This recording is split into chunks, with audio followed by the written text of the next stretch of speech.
தெய்வீக மாலை நண்பர்களுக்கு வணக்கம். இன்று நம்ம தெய்வீக மாலை யூடியூப் சேனல்ல திருநெய்ப்பேர் அருள்மிகு வன்மீகநாத சுவாமி திருக்கோவில் மற்றும் திருவாரூர் தியாகராஜர் கோவில் தொடர்பான விரிவான விளக்கங்களை பார்க்கலாம். இக்கோவில் திருவாரூர் மாவட்டத்தில் திருநெய்ப்பேர் என்ற ஊரில் அமைந்துள்ளது. இத்தலத்தின் இறைவன் வன்மீகநாத சுவாமி, புற்றுநாதர் இறைவி உமாமகேஸ்வரி, பாகம்பிரியாள். இது சுமார் 1000 ஆண்டுகள் பழமையான கோவிலாக கருதப்படுகிறது. திருநெய்ப்பேர் தலம் 63 நாயன்மார்களில் ஒருவரான நமிநந்தியடிகள் நாயனாருடன் தொடர்புடையது. நமிநந்தியடிகள் திருவாரூர் தியாகராஜர் கோவிலுக்கு நெய் விளக்கு ஏற்ற விரும்பினார். அப்போது அங்கிருந்த சமணர்கள் அவருக்கு நெய் தர மறுத்து, உன் இறைவன் வல்லமை மிக்கவன் என்றால் தண்ணீரில் விளக்கேற்ற சொல் என்று கேலி செய்தனர். மனம் வருந்திய நாயனார் இறைவனை வேண்ட அசுரெறி ஒலித்தது. அதன்படி அருகில் உள்ள குளத்து நீரை முகர்ந்து வந்து விளக்கேற்ற அது நெய்யைப் போலவே பிரகாசமாக எரிந்தது. நமிநந்தியடிகள் நாள்தோறும் திருவாரூர் கோயிலை சுத்தம் செய்யும் உழவாரப் பணியை ஒரு விரதமாகவே செய்து வந்தார். நமிநந்தியடிகளாருக்கு திருநெய்ப்பேரில் அவருக்கு தனி சன்னதியும் உள்ளது. திருநெய்ப்பேர் வன்மீகநாதர் கோவில் பொதுவாக பின்வரும் நேரங்களில் திறந்திருக்கும். உள்ளூர் திருவிழாக்களுக்கு ஏற்ப மாறுபடலாம். காலை 6 மணி முதல் 11:30 மணி வரை, மாலை 5 மணி முதல் 8:30 மணி வரை கோவில் நடை திறந்திருக்கும். திருவாரூர் தியாகராஜர் கோவிலுக்கும் இக்கோவிலுக்கும் உள்ள தொடர்பு.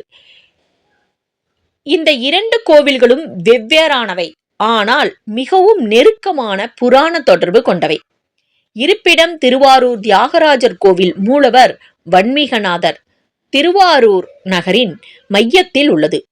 திருநெய்ப்பேர் கோவில் அங்கிருந்து சுமார் 8 கிலோமீட்டர் தொலைவில் திருத்துறைப்பூண்டி செல்லும் சாலையில் உள்ளது. நமிநந்தியடிகள் அவதரித்த ஊர் திருநெய்ப்பேர், ஆனால் அவர் தொண்டு செய்த தலம் திருவாரூர். 2 கோவில்களிலும் இறைவன் பெயர் வன்மீகநாதர், புற்றுநாதர் என்பதாகும். திருவாரூரில் தியாகராஜர் சன்னதி மிகவும் பிரபலம். திருநெய்ப்பேர் வன்மீகநாதர் திருக்கோவில் ஒரு மிக சிறந்த தேவார வைப்புத்தலமாகும். வன்மீகம் என்றால் புற்று என்று பொருள்.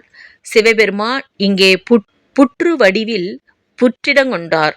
சுயம்புவாக எழுந்தருளியுள்ளதால் வன்மீகநாதர் என்று அழைக்கப்படுகிறார். இத்தலம் அடியார் கோயில் என்றும் அழைக்கப்படுகிறது.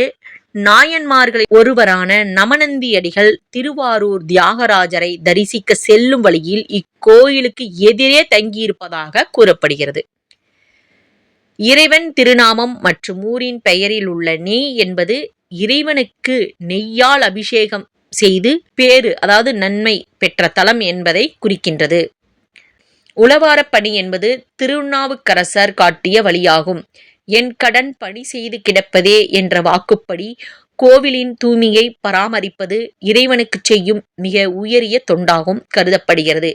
வன்மீகநாதர் ஆலயத்தில் இந்த பணியை செய்தது மிகுந்த மன நிறைவையும் இறைவனின் அருளையும் எங்களுக்கு பெற்றுத்தரும். உள்ளம் பெருங்கோயில் ஊனுடம்பு ஆலயம் என்பார்கள். அத்தகைய ஆலயங்களை சுத்தமாகவும் பொலிவாகவும் வைத்துக் கொள்வது நம் ஒவ்வொருவரின் கடமை.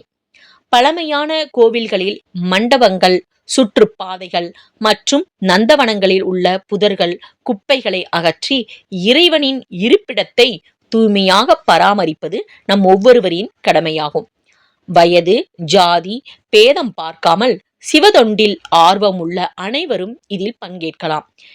என் கடன் பணி செய்து கிடப்பதே என்ற அப்பர் பெருமானின் வாக்குப்படி கைங்கரியம் செய்வதே மனதிற்கு அளப்பரிய அமைதியையும் புண்ணியத்தையும் தரும். நண்பர்களே, உறவினர்களே, உங்களுக்கும் இத்தகைய உழவாரப்பணி செய்ய வாய்ப்பு கிடைத்தால் தயங்காமல் முன்வாருங்கள். நாம் அனைவரும் இணைந்து இந்த பணியை செய்வோம். நம் பாரம்பரிய கோவில்களை காப்போம். இறைவனின் அருளை பெறுவோம். திருக்கோவில் இல்லா ஊரில் குடியிருக்க வேண்டாம் என்பது பழமொழி. அந்த திருக்கோயிலை தூய்மையாக வைப்பது நம் கையில். இந்த பதிவு உங்களுக்கு பயனுள்ளதா இருக்கும்னு நினைக்கிறேங்க. இந்த பதிவு உங்களுக்கு பயனுள்ளதா இருந்தா உங்க நண்பர்கள் மற்றும் உறவினர்களுடன் பகிருங்கள். நன்றி.